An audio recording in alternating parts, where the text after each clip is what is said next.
Alright guys, welcome back to the Bayside Fabrication YouTube channel. Well, I got some really good news and my fingers are crossed that this motor is going to be sold by the end of the day today. I have a guy who's sending me a deposit and he's going to pick it up in a week. So once I get the deposit, I'll start pulling it and he's gonna load it in the back of his truck. And he actually got he picked up a 996 in super good condition, same year and everything. Garage kept, two owner, one of those deals. With a blown motor he got for $3,000. So he's gonna have a mint running 996 for what, 10, 11 grand. So this guy's winning for sure. So I'm pretty pumped about that. And yeah, we're just gonna take it for its last drive here. I'm just gonna go grab a coffee, but it's got a race exhaust on it still.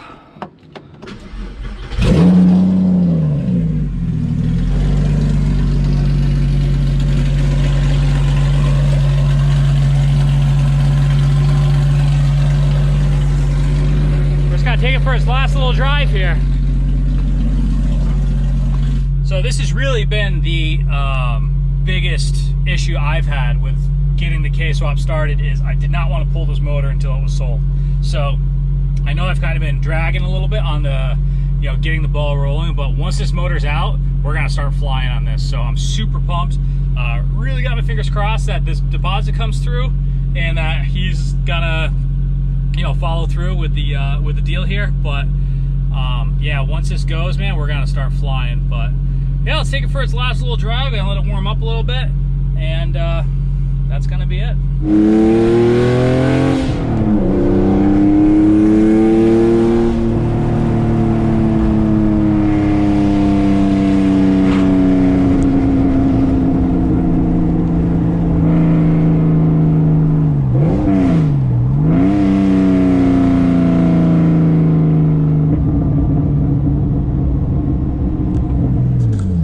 New exhaust is rowdy.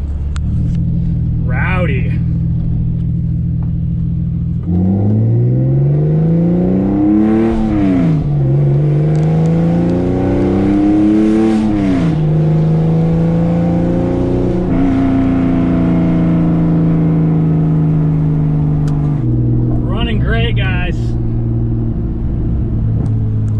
I do understand why these people like these flat sixes, man. They are smooth motors. And they just have great power everywhere. They really do. There's not a dead spot on them.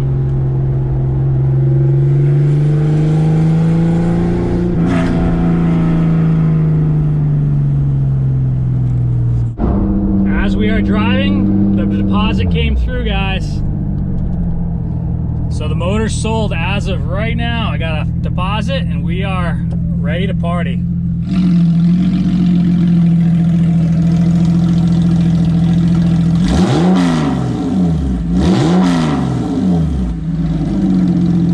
Let's pull in the engine, begin. So we're first gonna start off by pulling this exhaust I just finished yesterday off. We're gonna back into the garage, clear out this whole space here, and we're gonna start just unbolting it. From everything I've read, it's a pretty straightforward to pull this engine. It's really no mystery to it. So it should be all self-explanatory. And yeah, it's still got heat in the motor, so I do want to let the coolant and all that stuff just cool down, because last time I drove it was about an hour ago.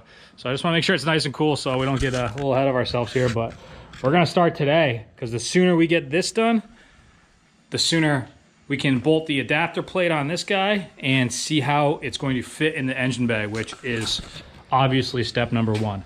Once we get it fitted in the engine bay, it's all just building custom fab plumbing and turbo routing and stuff like that. So really that's the biggest hurdle to me on this whole job, is just getting it into the engine bay and making it something I can replicate. So that's what we're doing here. All right guys, first step was to get this car jacked up as high as possible. Now we're just gonna drain the fluids now, pull off the rear bumper, and pull off the intake and things like that. And we're just really gonna start prepping it just to take out. I mean, it's a pretty straightforward process. And you know what, believe it or not, the previous owner gave me 2 manuals, and they're really helpful in the regards that you know, it shows you where all the bumper clips are. It shows you, you know, where the throttle cable brackets are, and you know, all that little stuff. I'm not really familiar with these motors. This is the first one I'm working on, so it is helpful just to have a quick little reference, just to be like, oh, okay, we need to pull this off. That way I don't get a motor halfway down and there's a linkage hanging off and putting crazy tension or something nuts on it that we don't want. So I'm gonna just review that real quick and just make sure we're doing it all the right way, and that nothing gets damaged or anything like that on removal of this motor.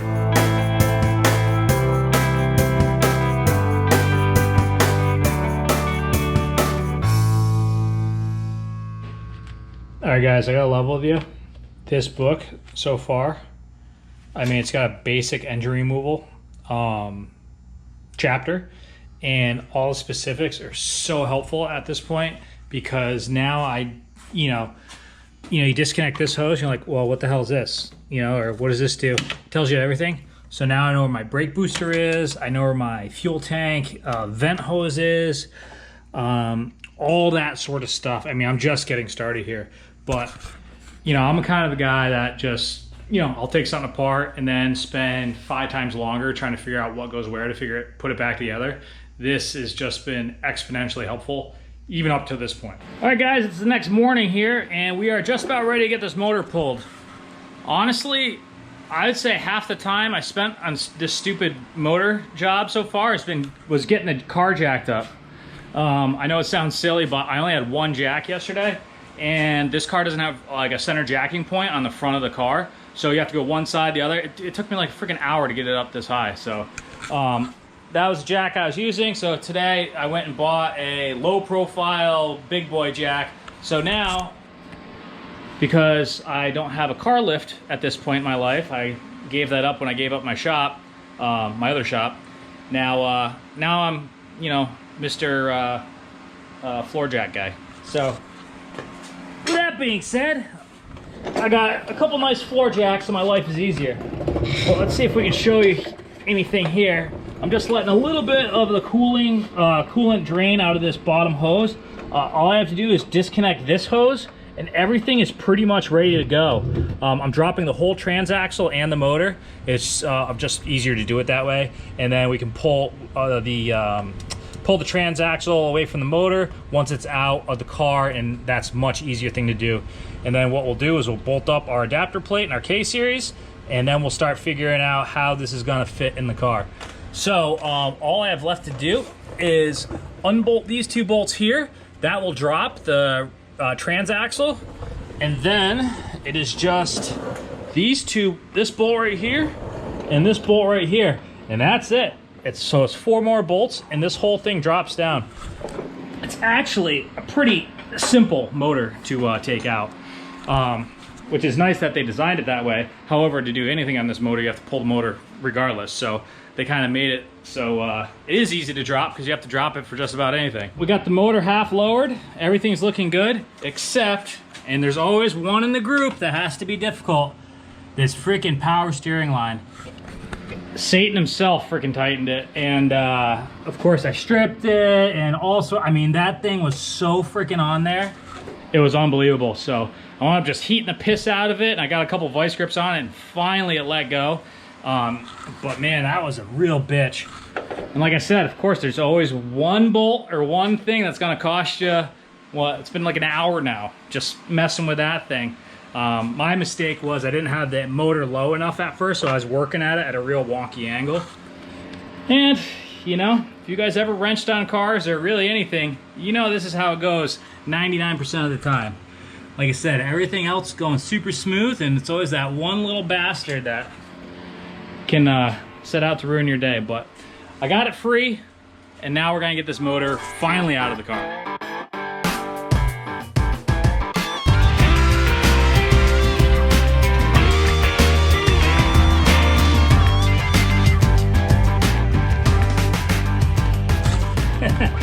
So of course, guys, I got it maxed low, and the car needs to go up just like 2 inches, just to clear it coming out the back. Not a big deal, but I just think that's funny. I thought I had it, but obviously not. But as you can see, this whole unit just comes out as a one big piece here, and pretty straightforward stuff. Now,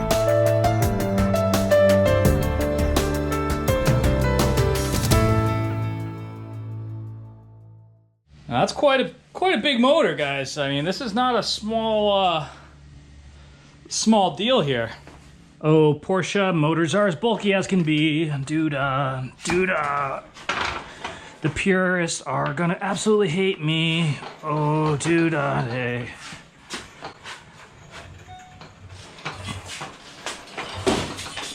All right, why are you driving yourself? Yeah, let's not like go into the welding cart here. Frickin' heck. All right, transaxle, you're steering, pal. There we go.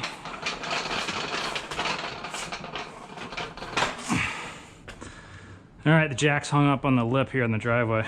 Looks like that's as far as we're gonna get for now.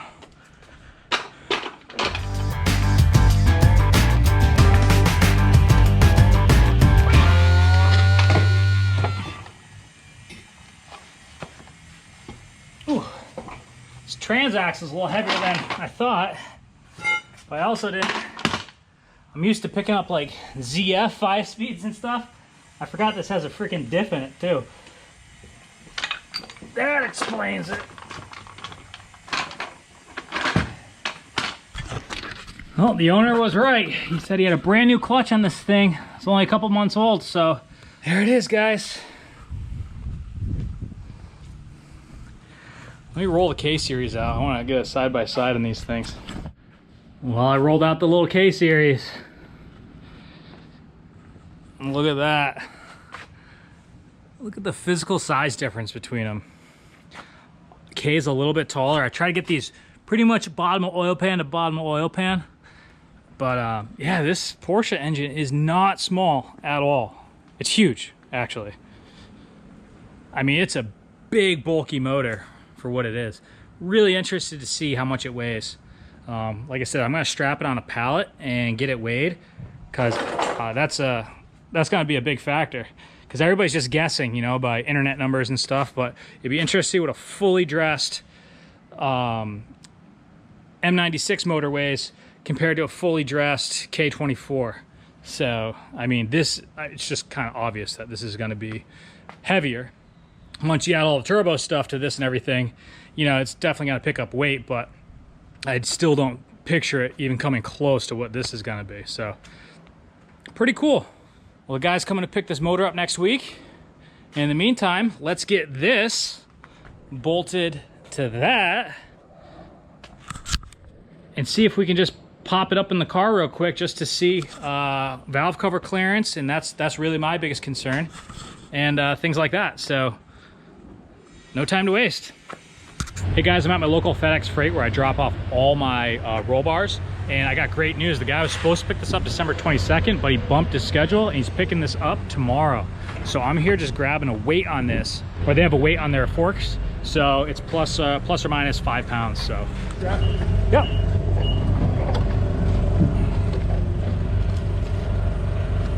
What's your guess?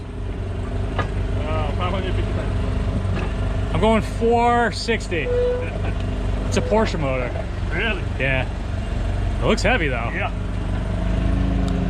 What we got? 520? That was 30 pounds off. Wow. That's a heavy bastard. All right, thanks, man. I really appreciate it. No problem.